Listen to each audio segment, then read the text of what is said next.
98% better accuracy than what humans are doing. నాయుడుపేటలోని dumping యార్డ్లో versatile services trust ఆధ్వర్యంలో పందేళ్ల వెంకట వినయ్ కుమార్ పుట్టినరోజు సందర్భంగా అన్నదాన కార్యక్రమం నిర్వహించారు. దాదాపు 100 మందికి పైగా నివసిస్తున్న నిరుపేదలకు మధ్యాహ్న భోజనం ఏర్పాటు చేశారు. డంపింగ్ యార్డ్లో భోజనం ఏర్పాటు చేయడం వల్ల అక్కడ ప్రజలు ఆనందాన్ని వ్యక్తం చేశారని ట్రస్ట్ చైర్మన్ పాసం శ్రీకృష్ణదేవరాయ యాదవ్ అన్నారు. నిరుపేదలకు ఒక్కపూట అన్నం పెట్టడం చాలా మంచి కార్యక్రమని ఆయన తెలిపారు. మనమందరం కూడా నెలలో కొంత డబ్బులు కేటాయించుకొని వాటితో మనకి వీలైనంత వరకు నిరుపేదలకు అన్నదానం చేయడం వల్ల వారి ఆకలి తీర్చిన వారమవుతామని తెలిపారు. కాబట్టి ప్రతి ఒక్కరూ కూడా అన్నదాన కార్యక్రమంలో భాగస్వామి అవడం చాలా అవసరమని ట్రస్ట్ సభ్యులు పాసం సర్దార్ అభినంద్ యాదవ్ అన్నారు.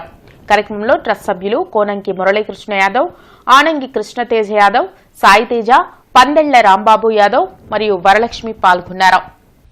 పేదలకు అందరికీ కూడా అందించాలి. గ్రామాల్లో నివసించే మారుమూల ప్రాంతాల్లో నివసించేటటువంటి నిరుపేదలకి ఒక పూట కడుపు నిండా భోజనం పెట్టడం అనేది ఒక అదృష్టంగా భావిస్తూ ఈరోజు వర్సటైల్ సర్వీసెస్ ట్రస్ట్ సభ్యులైనటువంటి పందెళ్ల రాంబాబు గారి అబ్బాయి వెంకట వినయ్ కుమార్ గారి జన్మదిన సందర్భంగా ఈరోజు మన చౌడవరం దగ్గరలోని నిరుపేదలకి సుమారు 100 మందికి అన్నదాన కార్యక్రమం చేయడం జరుగుతూ ఉన్నది.